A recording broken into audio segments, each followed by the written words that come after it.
आज का प्रातः क्लास है 20/9/1967।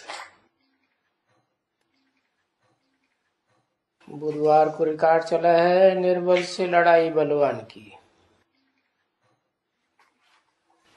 ये कहानी है दिए की और तूफान की।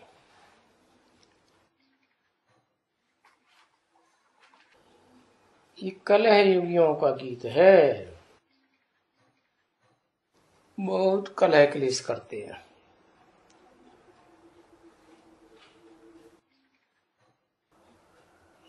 तो गीत का अर्थ नहीं समझते हैं। तुम बच्चे जानते हो और तुम पुरुषोत्तम संगम युगी हो।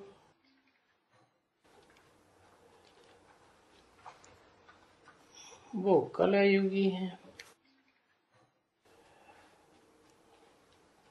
संगम युग को पुरुषोत्तम जरूर लिखना चाहिए। देखो कितना दफा बाबा समझाते हैं, तो भी जब ये चित्र वगैरह बैठ करके समझाते हैं, ज्ञान की पॉइंट याद न रहने के कारण फिर वो भूल जाते हैं लिखना। है क्या लिखना भूल जाते हैं? है संगम युग के साथ पुरुषोत्तम लिखना भूल जाते हैं।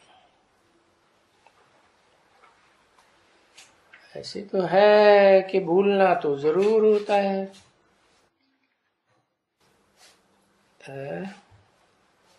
मनुष्यों से ही भूल होती है, देवताओं से तो भूल नहीं होती।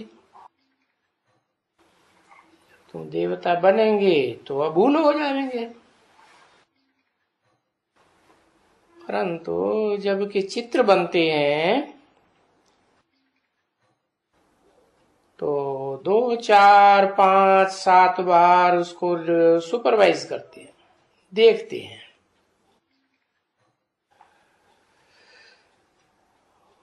उनको दिखलाना होता है कि कोई भूल तो नहीं हो गई है।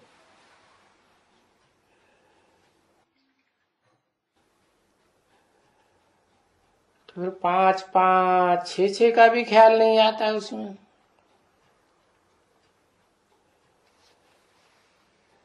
पीछे ऐसे ही आ जाते हैं,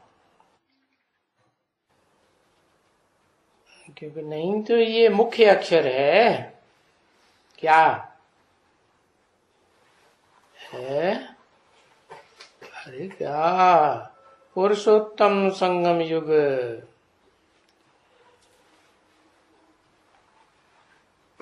और ये सबको लिखना ही है, सब चित्रों में। जहां जहां जरूरत है तहां तहां ये पुरुषोत्तम संगम युग लिखना ही है।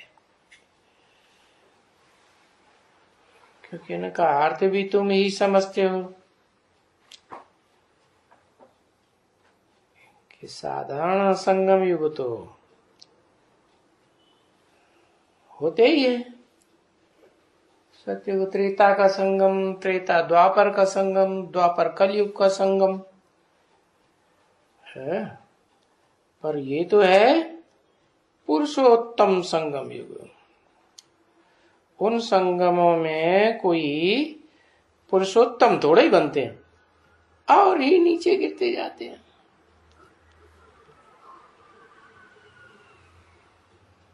तो इस अर्थ को कोई दूसरा नहीं सीखेंगे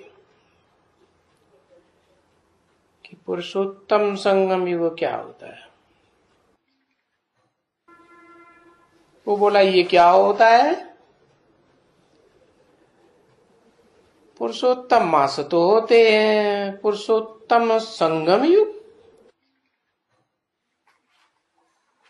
तो पुरुषोत्तम अर्थ मास का अर्थ कोई निकलता नहीं है।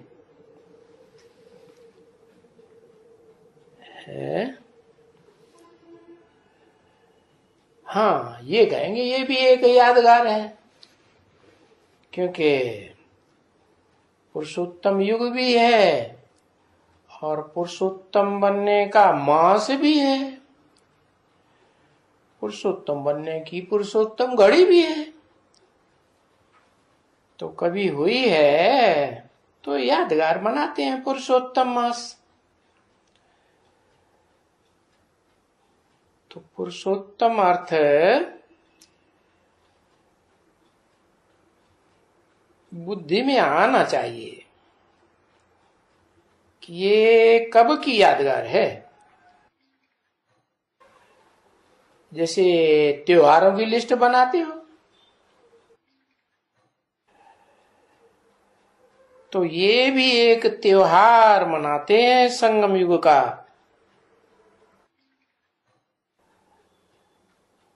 और वास्तव में तो ये त्योहार बहुत ऊंचा है।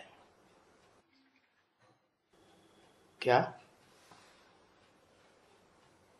बहुत ऊंचा है?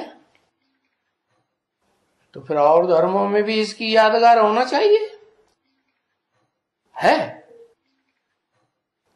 है, है या नहीं है? हाँ, मुसलमान भी तो मनाते हैं। क्या हर साल क्या मनाते हैं? 1 महीना पूरा रामजान नाम देते हैं, रामजान महीना। हमारी जान है राम।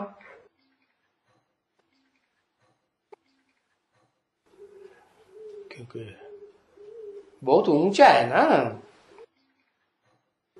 संगम युग भी सबसे ऊंचा है ऐसे कहेंगे। तो ये पुरुषोत्तम संगम युग है, इसे तुम बच्चे जानते हो। जानते हो कि अब हम सभी इस युग में नंबरवार पुरुषोत्तम बन रहे हैं। है? उत्तम ते उत्तम पुरुष बन रहे हैं। किससे उत्तम?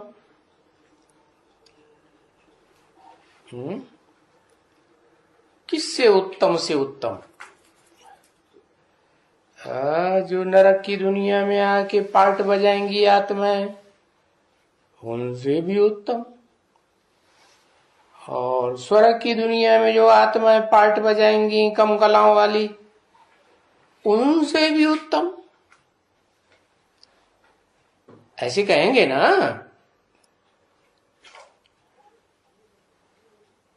तो तुम हो उत्तम ते उत्तम पुरुषोत्तम।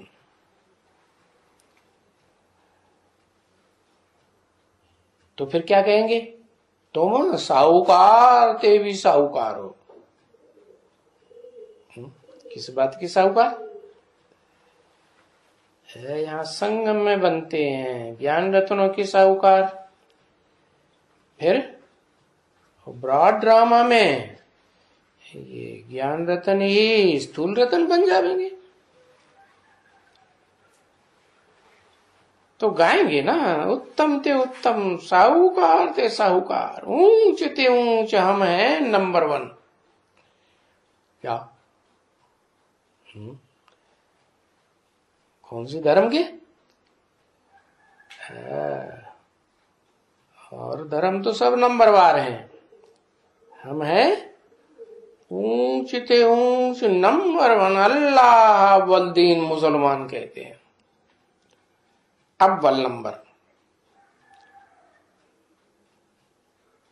कब बनते हैं?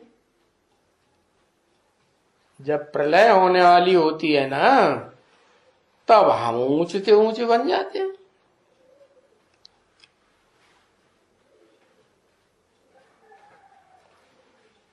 परंतु ये प्रलय अक्षर कह दिया है। प्र माने प्रकष्ट रूप से, लय माने लीन हो जाना। परंतु प्रलय तो होती नहीं है कि सदा काल के लिए सृष्टि लीन हो जाए।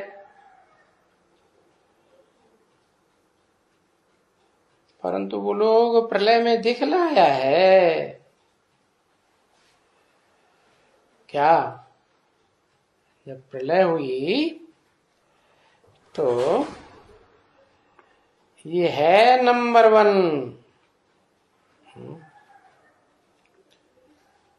कौन प्रलय के बाद कौन नंबर 1? जिसको कहते हैं पुरुषोत्तम। क्या कहते हैं? किसको कहते हैं पुरुषोत्तम? है अभी राम की बात आई ना, तो कुछ कहते हैं पर्यादा पुरुषोत्तम। फिर नारायण के लिए कहते हैं पुरुषोत्तम। परंतु वो ये नहीं जानते कि जिस नारायण को 16 कला संपूर्ण संपूर्ण अहिंसक मर्यादा पुरुषोत्तम कहते हैं, उनको कोई जन्म देने वाला भी उनसे ऊंचा होता है। वो बात वो नहीं जानते कि नंबर 1 आखिरी आते कहां से हैं। दुनिया वाले जानते हैं, वो तो सागर में कृष्ण को दिखाई देंगे, 16 कला संपूर्ण कृष्ण को है, सतयुग में दिखाई देंगे लक्ष्मी नारायण 16 कला संपूर्ण को। तो ये नहीं जानते कि वो कहां से शुरू होते हैं, कहां से आते हैं। नंबर 1 कहते हैं, क्या कहते हैं? कहां देखने में आया है नंबर 1 कहां? हाँ पुरुषोत्तम तो ठीक है, पुरुषोत्तम देखने में कहां से आया? कहते हैं सागर में पीपल के पत्ते पर। पीपल के पत्ते पर बड़े आराम से अंगूठा चूसते हुए आया है। क्या मतलब हुआ? वो तो मतलब नहीं जानते। तुम्हारी बुद्धि में तो आ गया, ये ज्ञान सागर की बात है? हाँ, ये जब जलमयी हो जाती है, सब डूब मरते हैं जलमयी में, है? तो वो आत्मा कौन सी जलमयी? स्थूल के ज्ञान जल की जलमयी है, ज्ञान की जलमयी हो जाती है। सब उसमें डूबते उतर आते हैं, डूबते हैं, अंधे हो जाते हैं। तो अंत में सागर में, ज्ञान सागर में, वो भी पीपल के पत्ते पर है। अरे पीपल का पत्ता पहले, या पीपल के पत्ते से भी कोई पहले पत्ता है? कोई है कि नहीं है? क्या?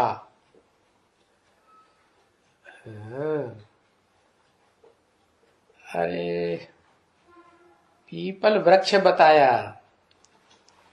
पीपल जो है उसके तो पत्ते बहुत हिलते डुलते रहते हैं। कहते हैं उस पर भूत प्रेत चढ़ बैठे रहते हैं। किस पर?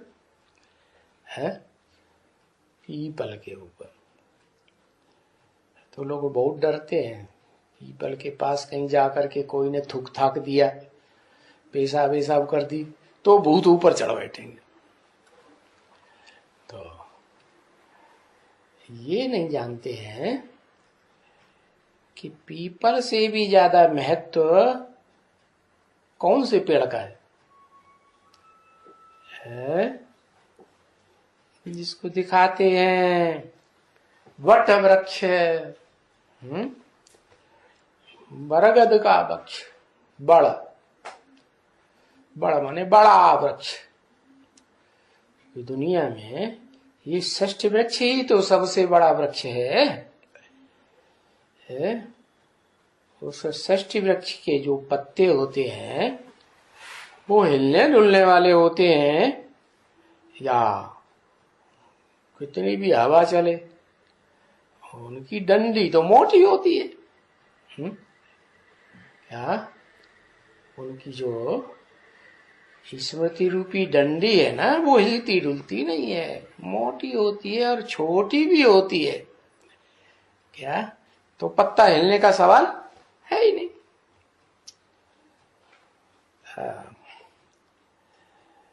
तो उन्होंने पीपल के पत्ते पर दिखाई दिया। वास्तव में है वो पीपल का पत्ता, जिसको कहा शास्त्रों में भी बोल दिया है, पीपल पात सरिस मन डोला। क्या ये जो मनुआ है ना, मन, ये मनुआ, ये बच्चा पीपल के पत्ते की तरह डोलने लगा। अरे, और पीपल के पत्ते के ऊपर जब बच्चा दिखाएंगे तो सागर की लहरों में, ऊंची ऊंची लहरों में जब पत्ता हिलेगा तो वो बच्चा नहीं हिलेगा, है? नहीं हिलेगा। अरे कौन है बच्चा? हाँ? वो बच्चा है कौन? बच्चा है कि पूरा हो गया नौजवान? कृष्ण बच्चा है। तो वो जो कृष्ण बच्चा है, जो पीपल के पत्ते, संगमयुगी कृष्ण, है? अरे संगमी कृष्ण है, पीपल के पत्ते पर आधार लेके बैठा है? संगमयुगी कृष्ण है या वो सतयुगी कृष्ण को समझते हैं? सतयुग के अंदर की बात है, वो समझते हैं कि वो ही पहला पहला है, पहली पहली आत्मा है इस सृष्टि रूपी वृक्ष की। तो वास्तव में वो चंद्रमा की बात है, जो अधूरा दिखाया जाता है। क्या छोटा बच्चा होगा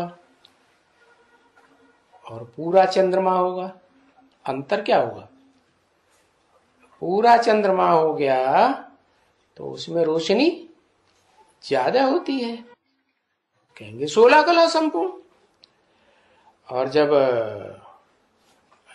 छोटा बच्चा है तो 16 कला संपूर्ण कैसे, मर्यादा पुरुषोत्तम कैसे कहेंगे? वो क्या जाने मर्यादा क्या होती है। तो वास्तव में वो जगदम्बा की बात है। जगदम्बा रूपी धरणी माता है, जिसका बच्चा चंद्रमा है ना, यादगार भी चंद्रमा की दिखाते हैं ना आकाश में, है? तो वो कौन से ग्रह का उपग्रह है? कहते हैं वो पृथ्वी ग्रह का उपग्रह, माने पृथ्वी का बच्चा है, पृथ्वी से पैदा हुआ, छिटक गया। तो दिखाते हैं कि वो सागर में कौन, पीपल का पत्ता जो बहुत हिलता डुलता है, घड़ी घड़ी हिलता डुलता है, निश्चय अनिश्चय, निश्चय अनिश्चय। जैसे कोई नाव होती है ना, और जोर से लहरें उठ रही हो तो नाव भी डगमगाती है, लोग कहते हैं अरे डूबी की डूबी। तो ये कोई को पता नहीं है कि उस नवैया का खिवैया कौन है। वो तो ऊंचते ऊंच करतार। तो जगदम्बा रूपी पीपल का वृक्ष और उसके पहले पत्ते पर कौन,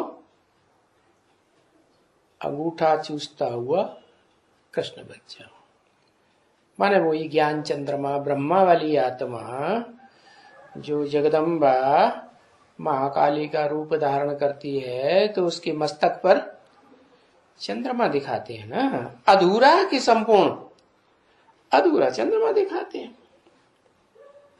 तो पीपल के पत्ते पर अंगूठा चूसते हुए आराम से आया है।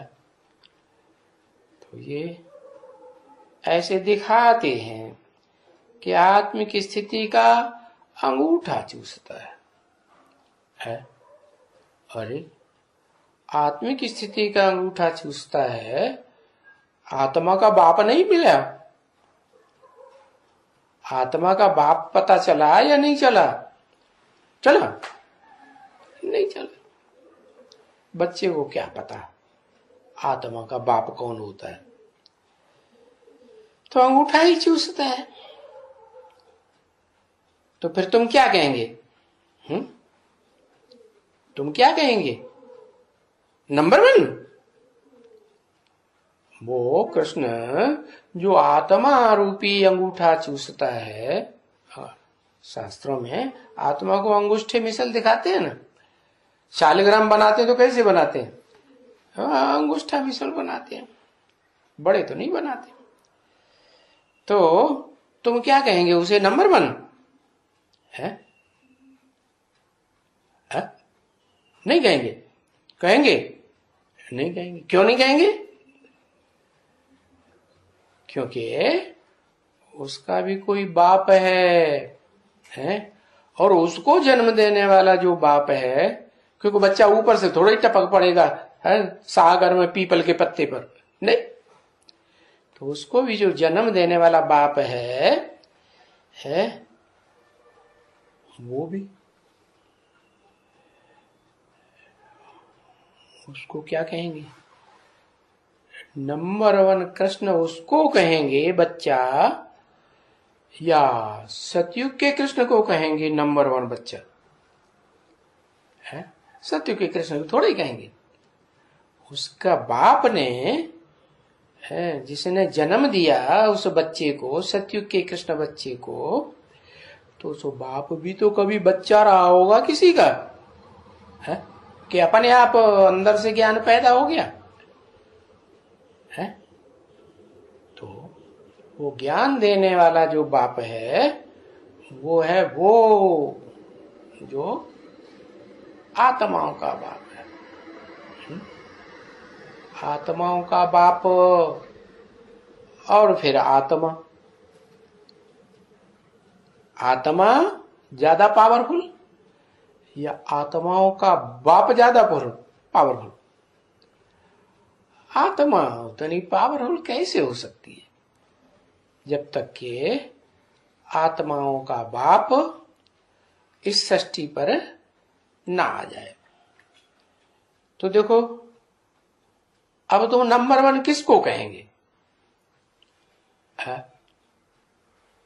किसको कहेंगे? सतयुग के कृष्ण को कहेंगे, है सतयुग के कृष्ण को जन्म देने वाला जो बाप है, वो जब बच्चा था है, किसी को गोद में पला होगा ना, है किसी का माँ बाप का प्यार लिया जाता है ना, तो चलो प्यार तो लिया होगा।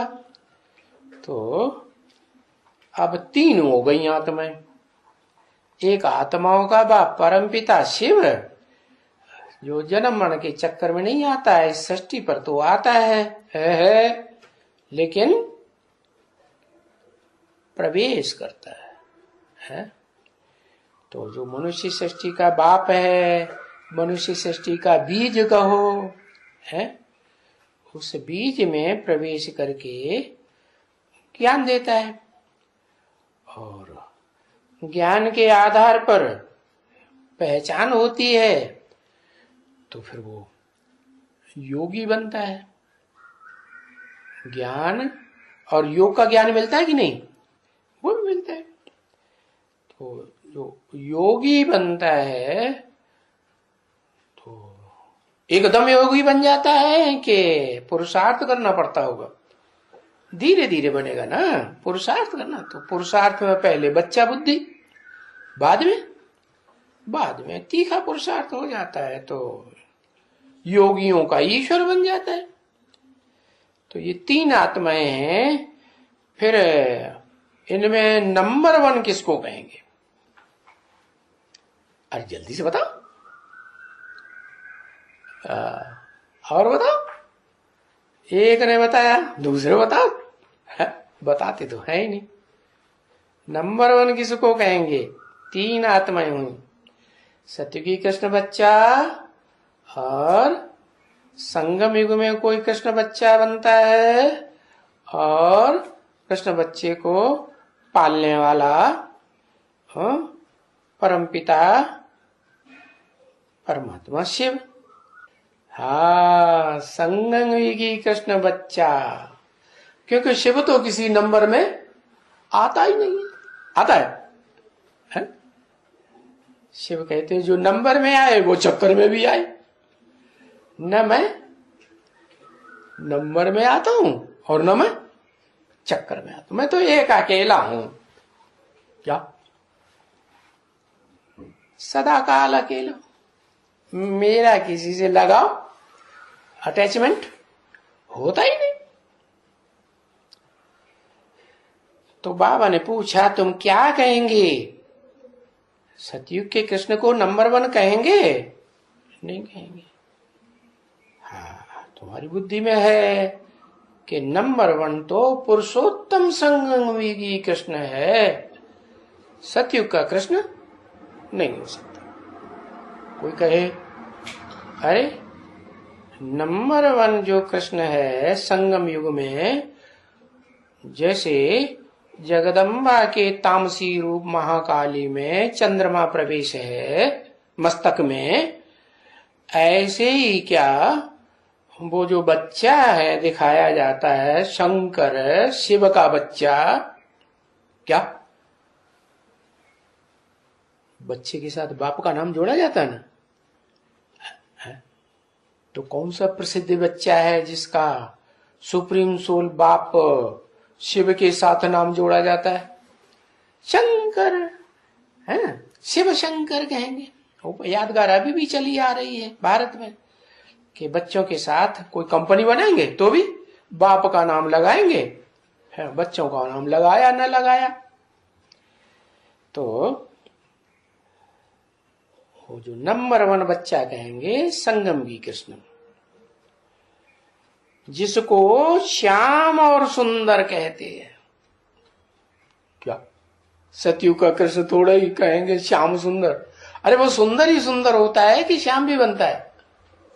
सुंदर ही सुंदर होता है। तो नंबर 1 ये जिसको श्याम और उसी जन्म में सुंदर कहेंगे। हाँ, तो कहेंगे ये है नंबर 1। हाँ, वो तो झूठा नाम लगा दिया।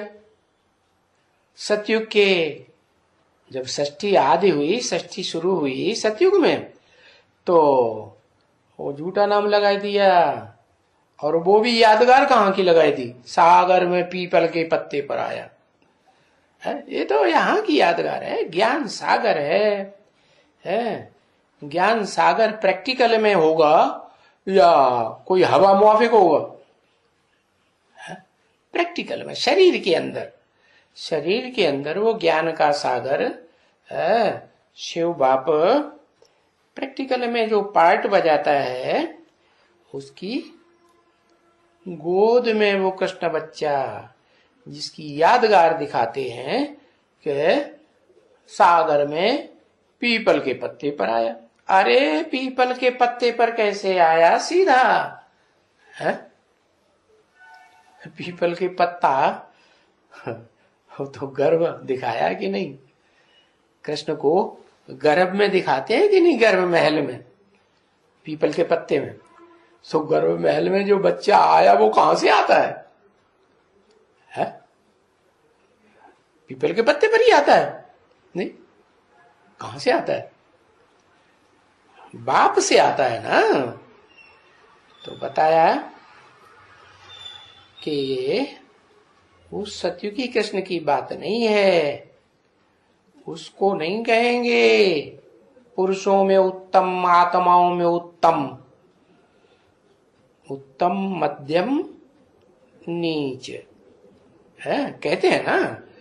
तो वो उत्तम ते उत्तम आत्मा वो हुई जो संगम युग में पहले पहले नंबर में पुरुषोत्तम बनती है, और उसी को पुरुषार्थी जीवन में कहा जाता है श्याम, और पुरुषार्थ संपन्न हो जाता है तो कहा जाता है सुंदर।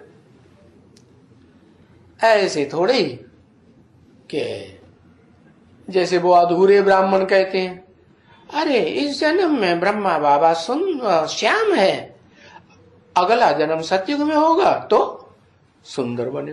अरे दो शरीरों का नाम है श्याम सुंदर है? एक ही शरीर का नाम है ना। एक ही शरीर से पुरुषार्थ करके श्याम से सुंदर बनता है। तो तुम जानते हो असली बात क्या, कि कौन सा कृष्ण नंबर 1 है, वो तुम्हारी बुद्धि में बैठा है। क्या कौन सा युग बैठ गया बुद्धि में? ऊंचते ऊंच युग है पुरुषोत्तम संगम। यहां पुरुषोत्तम बनते हैं, सतयुग में थोड़े ही पुरुषोत्तम बनते हैं। कोई बनते कहां? बनते तो यहां। तो देखो, अंगूठा चूसते हुए ये जो बच्चा बैठा है ना अंदर गर्भ में, तो कोई के ऊपर बैठा है ना, है? अंगूठा चूसते रहते हैं।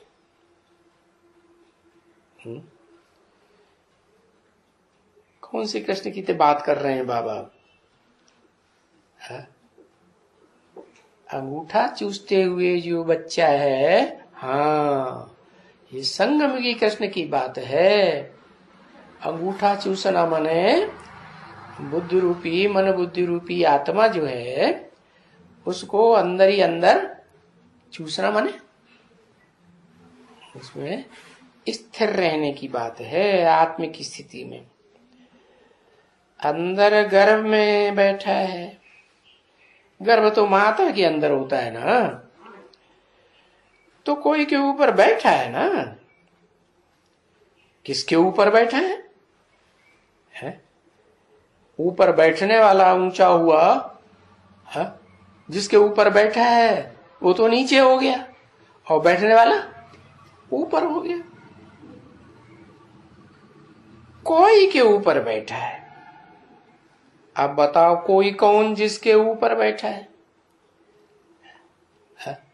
हाँ, जगदम्बा है ना, वो जगत पिता कौन? शंकर। और वो जगदम्बा, और जगदम्बा की गोद में मना जो जगदम्बा पीपल के पत्ते के मुआफिक दिखाई गई कि बहुत हिलती डुलती है, निश्चय निश्चय के झूले में, तो उसकी गोद में ऊपर बैठा है। चूसते रहते हैं। तो पहले पहले सागर से है, निकला कहां से? सीधे ही गोद में आ गया मां के। पहले पहले निकला कहां से?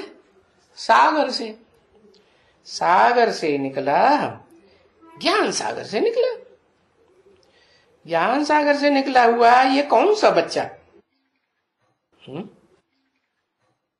कौन सा बच्चा?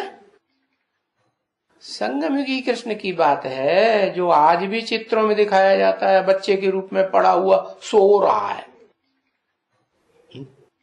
अज्ञान की नींद में सो रहा है या जग रहा है?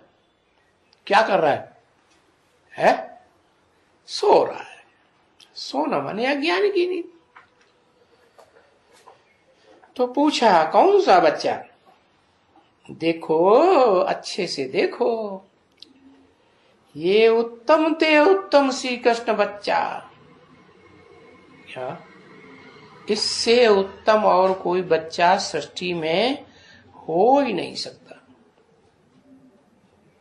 तो हुआ ना पुरुषोत्तम।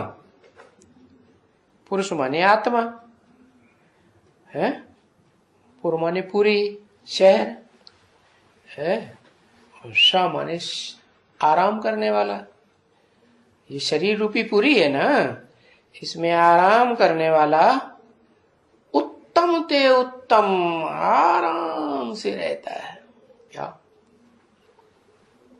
नहीं तो सागर में विनाश के टाइम पर इतनी बड़ी बड़ी हिलोरें आती हैं, है?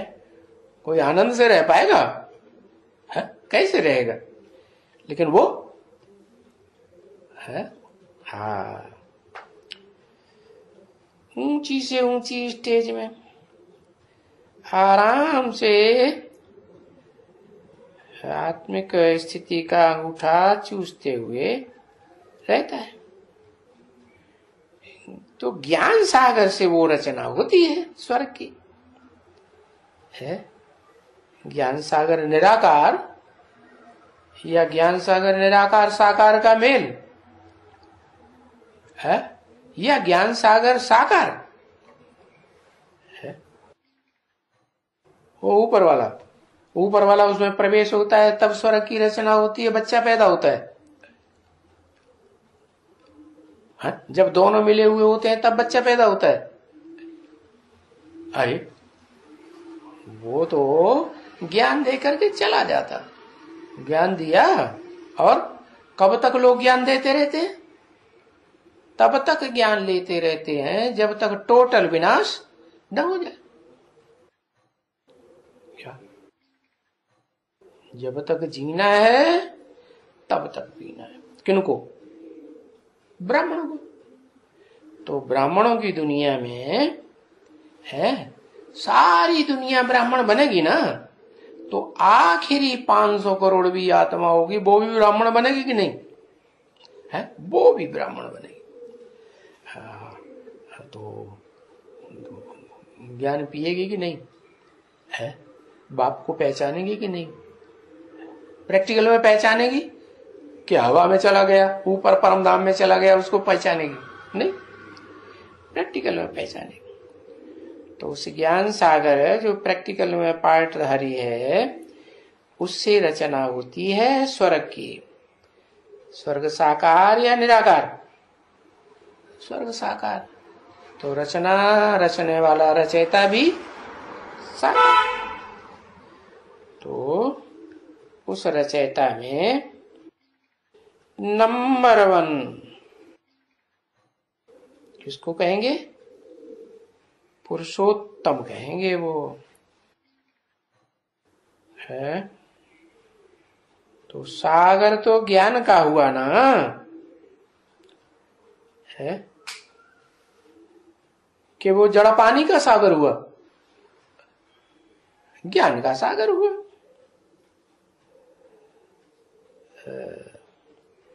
और वो भक्ति मार्ग में जो सागर दिखाया है वो तो पानी का सागर है।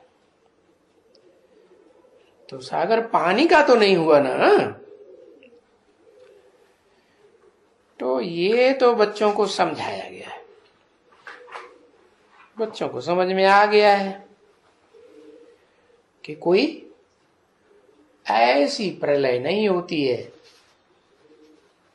कि सब खलास हो जाए। होती है?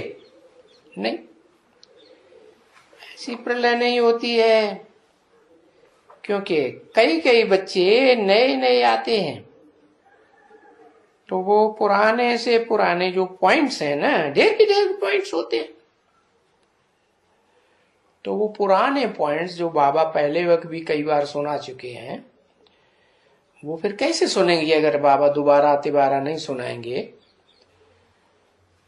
तो बाप को उनमें से भी कभी कभी पॉइंट्स वो रिपीट करनी पड़ती है,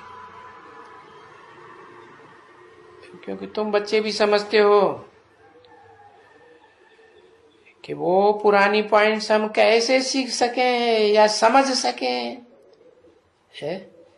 क्योंकि सुनना अलग बात है और समझना अलग बात है। इसलिए बाबा कहते हैं एक एक मुरली को 6 बार पढ़ो, तब बुद्धि में बैठेगा। और सिर्फ पढ़ो नहीं, सिर्फ सुनो नहीं 6 बार, उससे कोई फायदा नहीं। पढ़ते जाओ और मनन चिंतन मंथन करते जाओ। कैसा? जैसे संगमयुगी कृष्ण अंगूठा चूस रहा है।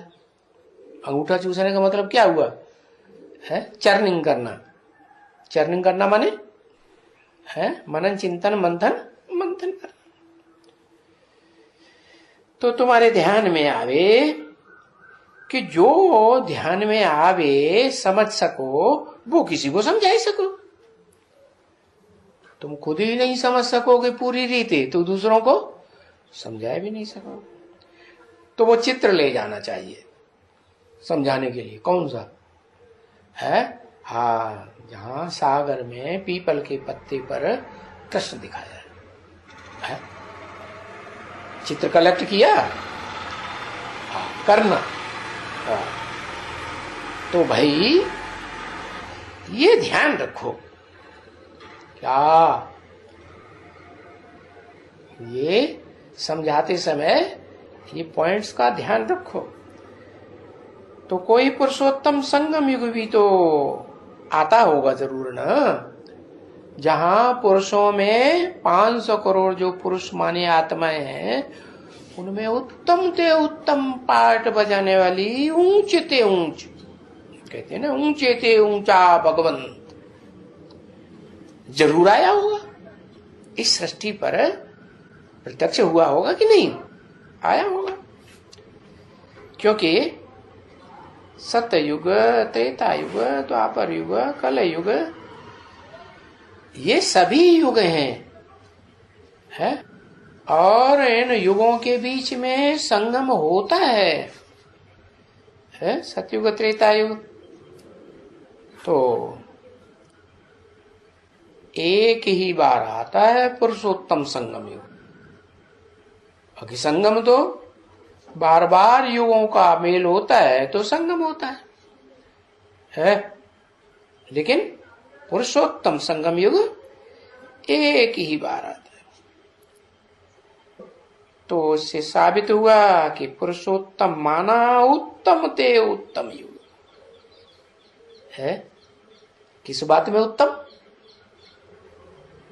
वही किस मनुष्य सृष्टि में पार्ट बजाने वाली है उत्तम ते उत्तम हीरो पार्टधारी आत्मा इस सृष्टि रूपी रंगमंच पर कौन है, वो प्रत्यक्ष हो जाए। तो वो युग तो ठीक है पुरुषोत्तम।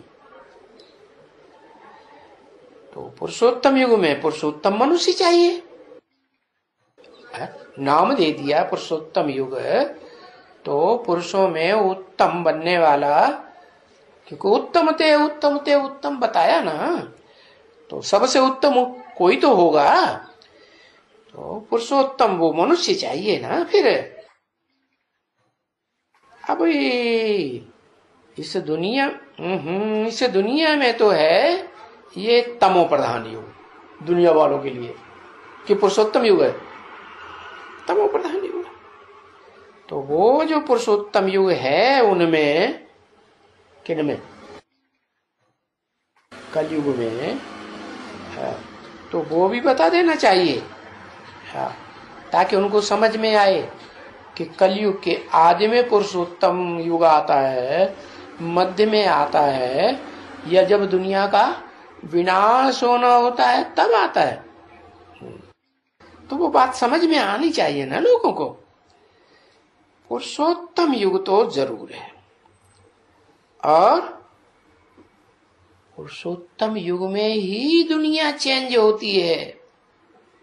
क्या ऐसे नहीं और धर्म पिताएं इस सृष्टि पर आते रहते हैं तो कोई दुनिया बदल जाती है, पुरानी दुनिया से नई दुनिया हो जाती है, दुख की नरक की दुनिया बदल करके स्वर्ग की दुनिया बन जाती है?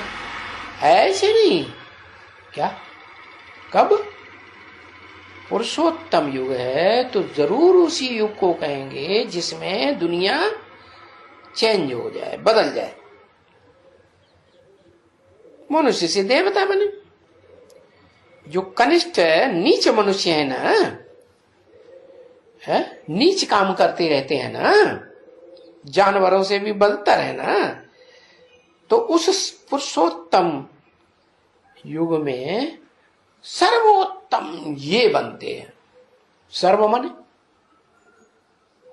500 करोड़ जो भी मनुष्य हैं, मनन चिंतन मंथन करने योग्य आत्माएं, उनके बीच में ये पुरुषोत्तम बनते हैं। तो सर्वोत्तम हुए ना, है? तो जरूर ऐसे कहेंगे ना, है? कैसे कैसे कहेंगे? जैसे वो भक्ति मार्ग में सबसे उत्तम किसको मानते हैं? है? अरे वो तो आत्मा हर शरीर के अंदर प्रकृति के मध्य में बैठी हुई है, राम को मानते हैं। हाँ, कहते हैं ना शिव बाबा, कहते हैं ना देव देव महादेव। दुनिया में जितने भी देव हैं, देवता हैं, उन सब देवताओं के बीच में बड़ा देवता। अच्छा, तो देवता ही बड़ा होता है? देवता से बड़ा कोई नहीं होता इस दुनिया में पार्ट बजाने वाला। अरे होता है कि नहीं है? हाँ, देवता से भी तो बड़ा होता है ना, जो देवता बनाने का रास्ता बताता है। होता है कि नहीं है? बिना ज्ञान की तो गति नहीं, न गति होगी तो न सदगति होगी। पहले क्या होती है? पहले गति मुक्ति, फिर उसके बाद जीवन मुक्ति। तो अजू जरूर ऐसे कहेंगे कि सर्वोत्तम शिव बाबा को कहेंगे। क्या कहेंगे? सर्वोत्तम किसको कहेंगे? संगम की कृष्ण को कहेंगे या उससे भी ऊंचा कोई पार्ट बजाने वाला पार्टधारी है इस सृष्टि पर?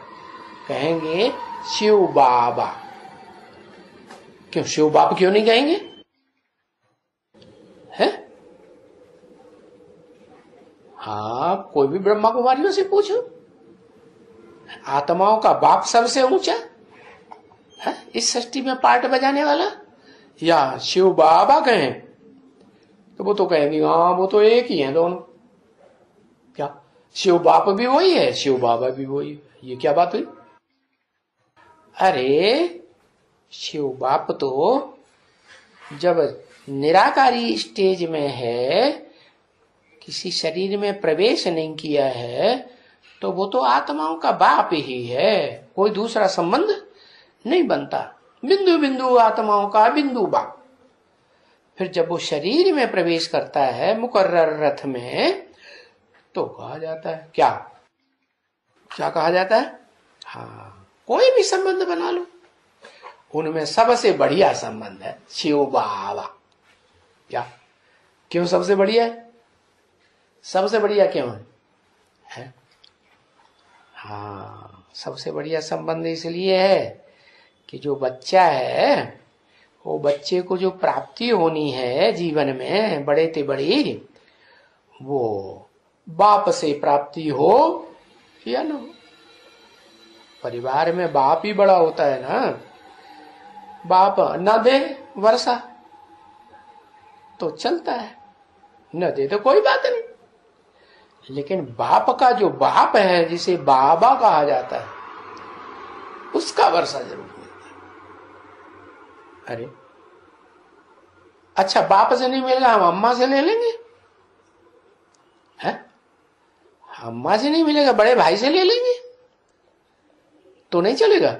अरे बड़े भाई से भी लेंगे तो वे बड़े भाई के डंडे के नीचे रहना पड़ेगा कि नहीं? है? नहीं रहना पड़ेगा। और अम्मा की तो चलती ही नहीं है बप्पा के आगे। क्या अम्मा कहां बंधी हुई है? अरे अम्मा कहां बंधी रहती है? वो तो बाप में बंधी हुई है।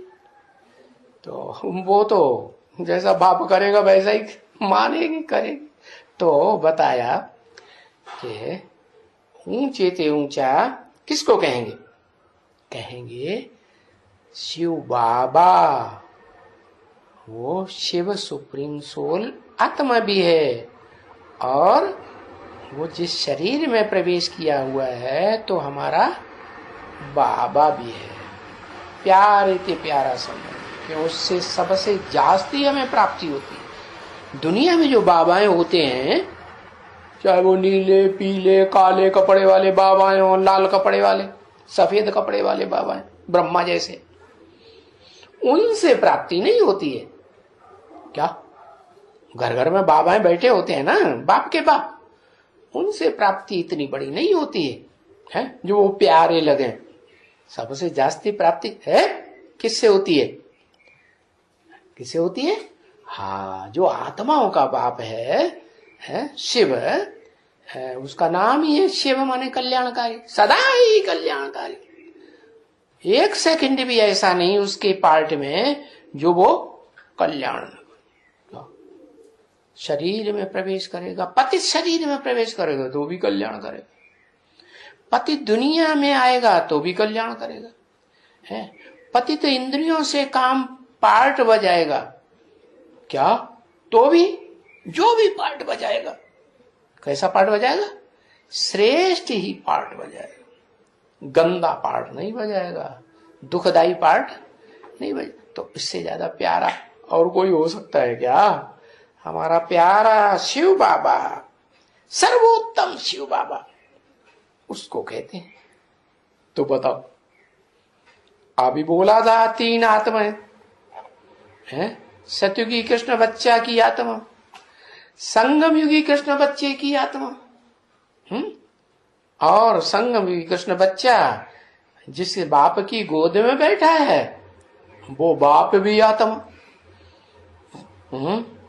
तो तीनों आत्माओं में इस षष्ठी रूपी रंगमंच पर उत्तम ते उत्तम पाठ बजाने वाली आत्मा सर्वोत्तम कौन हुई, सो बताओ है? अरे बताओ।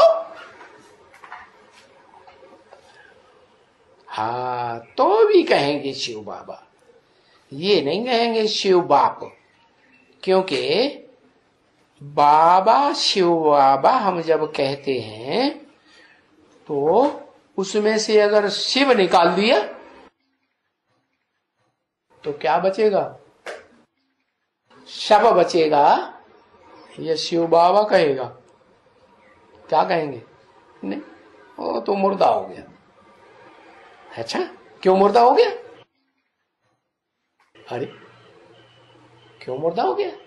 जैसे ब्रह्मा बाबा है, ब्रह्मा बाबा में कहते कि ये टेम्परेरी रथ है, सदा काल नहीं रहेगा। और देखने में भी आता है 18 जनवरी 69 को शरीर छोड़ दिया। जब छोड़ दिया ना, तो जब शरीर छोड़ दिया तो टेम्परेरी हुआ कि लगातार मुकर्रर रथ हुआ? टेम्परेरी हुआ ना। तो वो टेम्परेरी रथ में आया, सदा काल तो नहीं रहता। बैल पर सवारी हमेशा की जाती है क्या? नहीं। कोई सवारी नहीं मिलेगी तो बैल में सवारी कर लेंगे। चलो, जैसे कुछ नहीं मिलता है तो गाड़ी में लगाई देंगे, तो यही कहेंगे ना कि बैल पे सवारी होकर के गाड़ी जा रही है, गाड़ी के ऊपर हम बैठे। अच्छा, ये हमारी शरीर रूपी गाड़ी है, कौन चलाता है? ये बैल चलाता है। गाड़ी होती है कि नहीं एक बैल की? नहीं देखी? हाँ, एक बैल की भी गाड़ी होती है। तो वो बैल जो है वो ये नहीं कह सकता कि मेरे अंदर सदाकाल शिव बाप है? होता है? ब्रह्मा बाबा में सदाकाल होता है? नहीं होता। तो उनको उत्तम ते उत्तम पाठधारी कहें? नहीं कहेंगे। शिव बाबा को कहेंगे उत्तम ते उत्तम पाठधारी वो बाबा जो हमारा एक ही बाबा है। ऐसे नहीं कि ब्रह्मा में प्रवेश किया तो भी हमारा शिव बाबा है, कहेंगे। और कहेंगे तो सदाकाल कहेंगे कि टेम्परेरी कहेंगे? है, टेम्परेरी से वर्षा मिलेगा कि संगम युग के, पुरुषोत्तम संगम युग के अंत तक, जो जब तक जीना है तब तक पीना है, पिलाता ही रहे, पिलाता ही रहे। तो बताया। तो शिव बाबा को कहेंगे सर्वोत्तम शिव बाबा, लेकिन उनको सर्वोत्तम पुरुष तो नहीं है, सर्वोत्तम पुरुष सर्वोत्तम पुरुष कैसा होता है?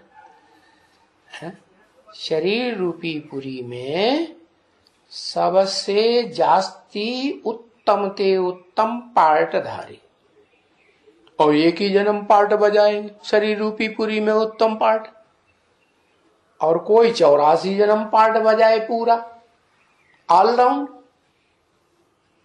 तो किसको कहेंगे पुरुषोत्तम? पुरुष मानी आत्मा, शरीर रूपी पुरी में रहने वाली आत्मा। लेकिन उत्तम किसको कहेंगे फिर? जो ऑलराउंड पार्ट बजाए उसी को कहेंगे ना उत्तम। अरे बोलो भाई, हाँ जबरदस्ती ऐसा रह देता, हाँ कहेंगे। हाँ? नहीं मानेंगे तो हमें जवाब देना पड़ेगा, क्यों है? सीधे सीधे मान लो वो ही अच्छा। तो हाँ, उनको शिव को शिव बाबा को पुरुषोत्तम तो नहीं, कि पुरुषोत्तम युग का तो नहीं है ना, है? पुरुषोत्तम युग का नहीं है, पुरुषोत्तम युग का नहीं है सदाकाल है? सदाकाल नहीं। सदाकाल कहाँ का है?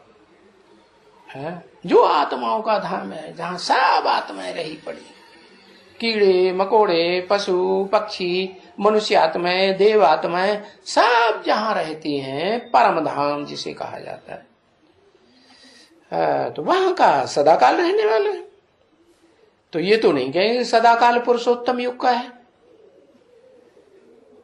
वो तो उत्तम है ही। कौन? परमात्मा। कौन हुआ परमात्मा? जिसको परमात्मा कहा जाता है। क्या? मध्यम आत्मा नहीं, कनिष्ठ आत्मा, नीची आत्मा नहीं, क्या कहा जाता है? परमात्मा। क्या मतलब हुआ? परम पार्टधारी। इस षष्ठी रूपी रंगमंच पर थोड़े समय का पार्टधारी नहीं कि 5000 वर्ष की षष्ठी है और उसमें 100 साल का पार्टधारी। तो उसको परमात्मा कहें? नहीं कहें। हीरो पार्टधारी कहें? नहीं कहें। हीरो पार्टधारी षष्ठी रूपी रंगमंच पर उसे ही कहें परमात्मा, जो बड़े ते बड़ा पार्ट बजाने वाला हो। क्योंकि और आत्माएं बीच बीच में बाई प्लाट भी पार्ट बजाती है, कोई कम कोई भले ज्यादा, लेकिन ऑलराउंड पार्ट जो बजाता है उसको कहेंगे परमात्मा, हीरो पार्टधारी। फिर पुरुषोत्तम, तो ये समझ में आता है।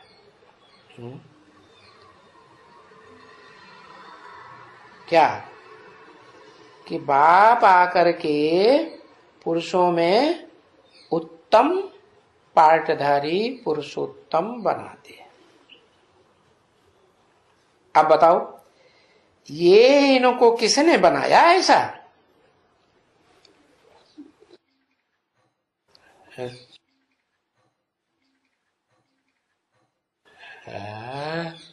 शिव बाबा ने बनाया।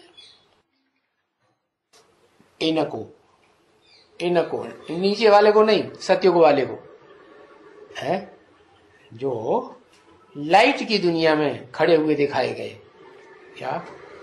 उनका जो वाइब्रेशन है ना, वो ज्ञान ही ज्ञान का, ज्ञान की रोशनी का वाइब्रेशन है? तो उनको किसने बनाया? जरूर कहेंगे उनको बनाने वाला ज्ञान की रोशनी देने वाला है। ज्ञानियों में सर्वोत्तम, सबसे ऊंची आत्मा ही होगी, होगी कि नहीं?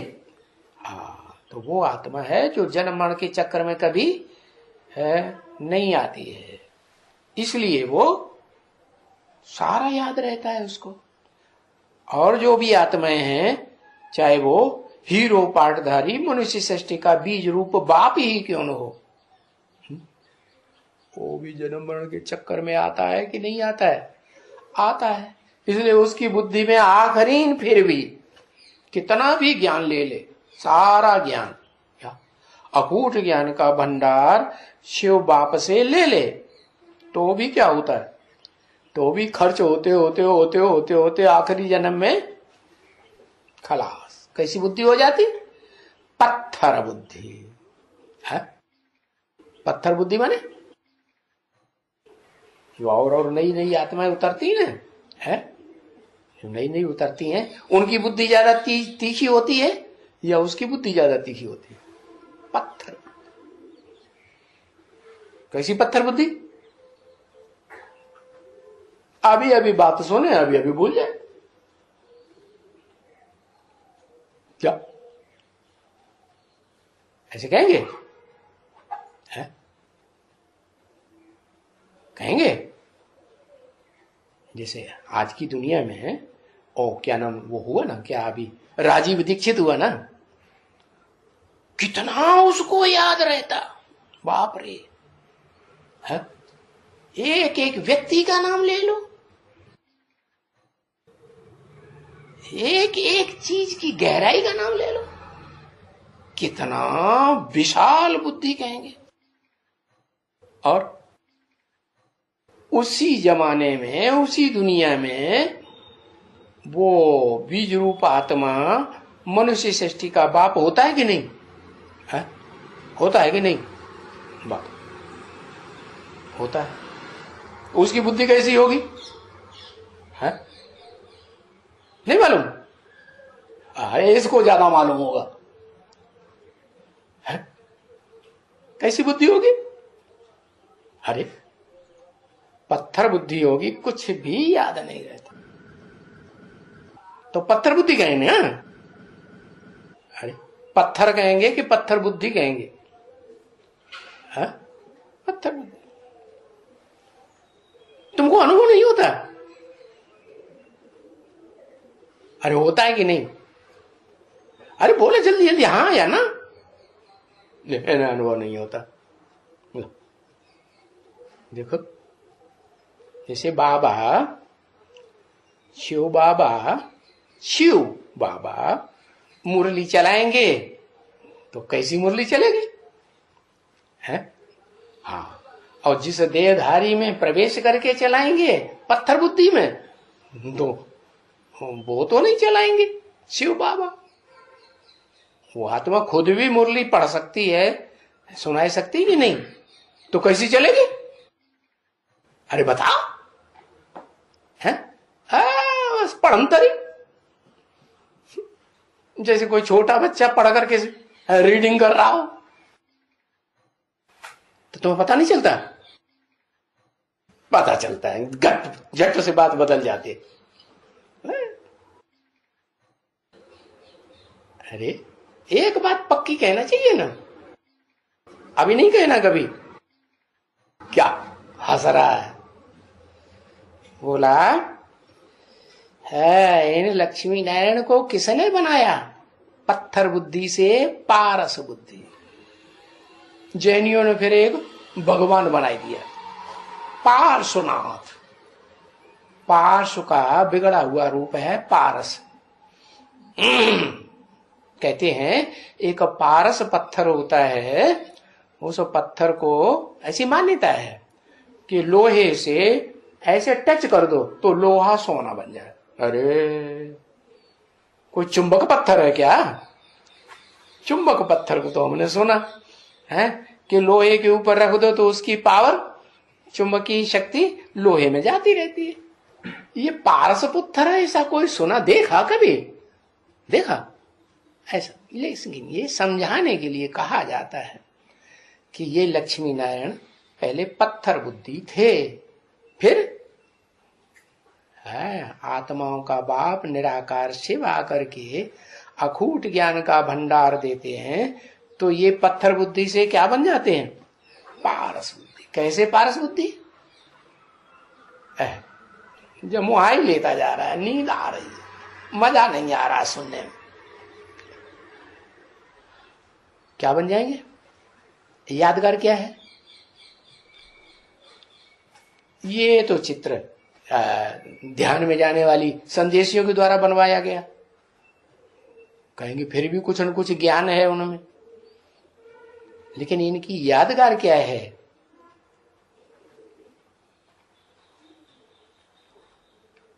अरे यहां तो ये बनाया गया रोशनी के बीच में ही बैठे हुए हैं, खड़े हुए हैं, लेकिन कोई यादगार भी है?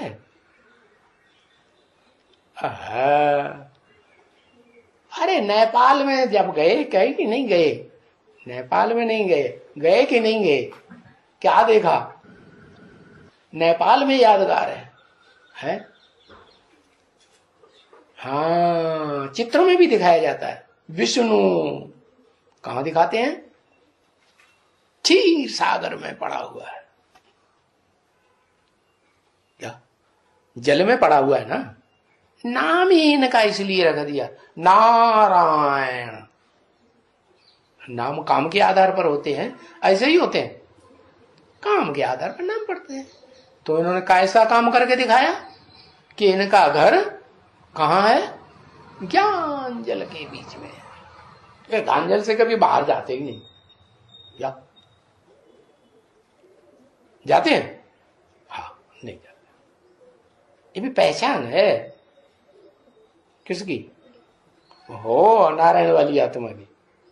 क्या पहचान है? कि बुद्धि में ज्ञान की बात है, ज्ञान की रोशनी। यहां भी तो ज्ञान की रोशनी में खड़े हुए हैं ना चित्र में। हाँ, तो फिर ये पुरुषोत्तम समझ में आया ना? इनको किसने बनाया? इन लक्ष्मी नारायण को, जो ज्ञान की रोशनी में खड़े हुए हैं? ज्ञान की रोशनी के वाइब्रेशन के अलावा और कोई वाइब्रेशन दुनिया का नहीं। तो इनको किसने बनाया? कहेंगे शिव बाबा ने बनाया। शिव बाबा ने बनाया। तो यादगार क्या है? भक्ति मार्ग में यादगार भी तो बनती है। शिव बाबा की यादगार क्या है?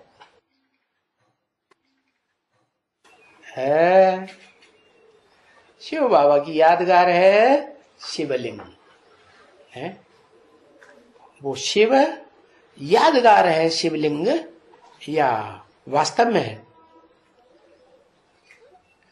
वो शिवलिंग जो है, चलो आज के शिवलिंग जो बनाए गए वो छोड़ दो, तामो प्रधान कलयुगी दुनिया के। जब भक्ति मार्ग शुरू हुआ था, पहले पहले यादगार बनी थी सोमनाथ मंदिर में। तो वो सोमनाथ मंदिर में जो यादगार थी, लाल पत्थर के बीच में हीरा जड़ा हुआ था, और उसको कहेंगे असली यादगार शिवलिंग। तो वो जो शिवलिंग यादगार थी, तो आज तो चलो पत्थर का ही सिर्फ बना देते हैं, सिर्फ काले पत्थर का। तो वो जो असली यादगार थी, तो क्या वो सच्ची थी, या आज जो मंदिरों में बने हुए हैं लिंग वो सच्ची यादगार? वो सच्ची क्यों? वो वास्तविक थी। लाल पत्थर का, अरे लाल पत्थर को, लाल पत्थर किसकी यादगार? लाल पत्थर पत्थर बुद्धि की यादगार, जड़ शरीर की यादगार। और उस पत्थर बुद्धि में वो है अखूट ज्ञान का भंडारी, अजन्मा, जन्म न लेने के कारण कभी जन्म होता ही नहीं उसका, इसलिए वो त्रिकालदर्शी है। तो वो उसमें प्रवेश करता है, और प्रवेश करके वो इनको पत्थर बुद्धि से क्या बनाता है? नारायण पारस बुद्धि बना देता है। ऐसा पारस बुद्धि कि इनकी बुद्धि सदा कहां रहे? ज्ञान की रोशनी में रहे। अज्ञान की रोशनी में बुद्धि जाए ही नहीं। ऐसी स्थिति सोते जागते हर समय बनी रहे, तो कहेंगे नारायण 16 कला संपूर्ण हुआ। तो बताया। अब समझ में आया इनको किसने बनाया? है? किसने बनाया? हाँ, कहेंगे शिव प्लस बाबा। है? शिव माने ज्योति, शिव ज्योति। क्या वो कोई स्थूल चीज नहीं है जिसे पकड़ के यूं दिखा दो, मूर्ति बना दो? नहीं। और जो बाबा है उसकी मूर्ति अलग से दिखाई जाती है मंदिर में। पुराने पुराने जो मंदिर है ना, वो बीच में शिवलिंग दिखाएंगे, बाजू में देवताओं के बीच में, मूर्तियों के बीच में शंकर की मूर्ति दिखाते हैं। तो शंकर मूर्तिमान कहेंगे कि नहीं कहेंगे? मूर्तिमान माने जिसकी मूर्ति हो, अमूर्त नहीं। अमूर्त कहेंगे बीच में शिवलिंग, वो सिर्फ संगम युग में होता है अमूर्त। कौन? शंकर। बाप समान स्टेज बन जाती है, बाकी ऐसे नहीं कि वो सदा काल अमूर्त ही है, इस सृष्टि पर होता ही नहीं। अगर होता नहीं तो फिर जन्म मरण के चक्कर में कैसे आएगा? आएगा नहीं। ओम शांति।